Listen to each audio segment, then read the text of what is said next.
Good evening, Pathways family. I hope everyone had a wonderful day at school and is now all snugged in at home, getting ready for bed. Tonight we're going to read a story called Last Stop on Market Street. It's a story about a little boy named CJ and his Nana.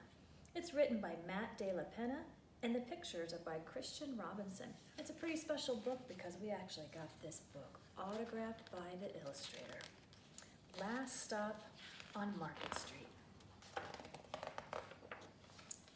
All right. CJ pushed through the church doors, skipped down the steps. The outside air smelled like freedom, but it also smelled like rain, which freckled CJ's shirt and dripped down his nose. Can you picture in your head his freckled shirt, the water drops on it? He ducked under his Nana's umbrella, saying, "How come we gotta wait for the bus in all this wet?" "Trees get thirsty too," his Nana told him. "Don't you see that big one drinking through a straw?" CJ looked for a long time, but he never saw a straw. I wonder what his Nana was talking about when she said the tree was drinking through a straw. From the bus stop, he watched water pool on flower petals, watched the rain patter against the windshield of a nearby car. His friend Colby climbed in, gave CJ a wave, and drove off with his dad. "Nana, how come we don't got a car?" "Boy, what do we need a car for? We got a bus that breathes fire. And old Mr. Dennis, who always has a trick for you."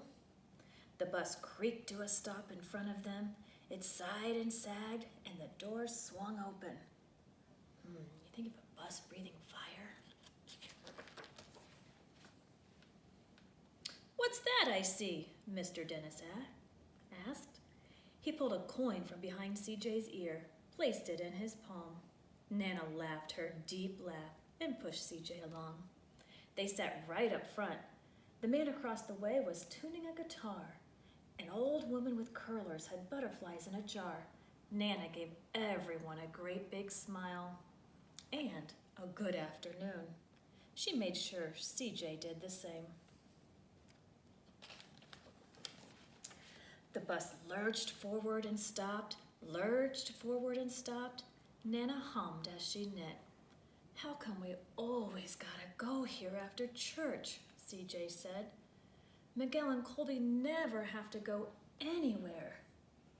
"I feel sorry for those boys," she told them. "They'll never get a chance to meet Bobo or the sunglass man. And I hear Trixie got herself a brand new hat." CJ stared out the window, feeling sorry for himself. He watched cars zip by on either side, watched a group of boys hop curbs on bikes. A man climbed aboard with a spotted dog. CJ gave up his seat. "How come that man can't see?" "Boy, what do you know about seeing?" Nana told him. "Some people watch the world with their ears." "That's a fact. Their noses too," the man said, sniffing at the air. "That's a mighty fine perfume you're wearing today, ma'am." Nana squeezed the man's hand and laughed her deep laugh. Two older boys got on next. CJ watched as they moved on by and stood in the back. "Sure wish I had one of those," he said. Nana set down her knitting. "What for? You got the real living thing sitting across from you. Why don't you ask the man if he'll play us a song?" I don't know if you can see, these boys are listening with their headphones probably to their phone or an iPod. CJ didn't have to. The guitar player was already plucking strings and beginning to sing. "To feel the magic of the music," the blind man whispered, "I like to close my eyes." Nana closed hers too. So did CJ and the spotted dog. And in the darkness, the rhythm lifted CJ out of the bus, out of the busy city. He saw sunset colors swirling over crashing waves, saw a family of hawks slicing through the sky, saw the old woman's butterflies dancing free in the light of the moon. CJ's chest grew full, and he was lost in the sound, and the sound gave him the feeling of magic. Do you ever do that? close your eyes when you're listening to music and just kind of takes you away? The song ended and CJ opened his eyes. Everyone on the bus clapped, even the boys in the back. Nana glanced at the coin in CJ's palm. CJ dropped it in the man's hat.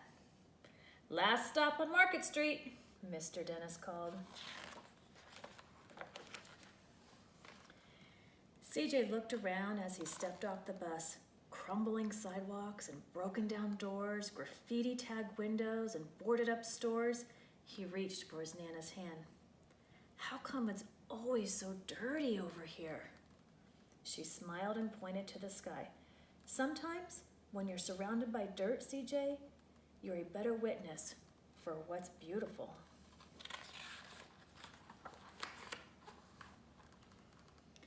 CJ saw the perfect rainbow arcing over their soup kitchen. He wondered how his Nana always found beautiful where he never even thought to look. He looked all around them again, at the bus rounding the corner out of sight, and the broken street lamps still lit up the bright, and the stray cat shadows moving across the wall. When he spotted their familiar faces in the window, he said, "I'm glad we came."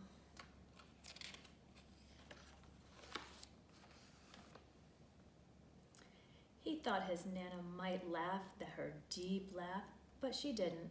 She patted him on the head and told him, "Me too, CJ. Now come on." If you can see, CJ and his Nana, they're serving food in a soup kitchen. And that is the end. CJ has a pretty amazing Nana, teaching him how to really enjoy the great things in life.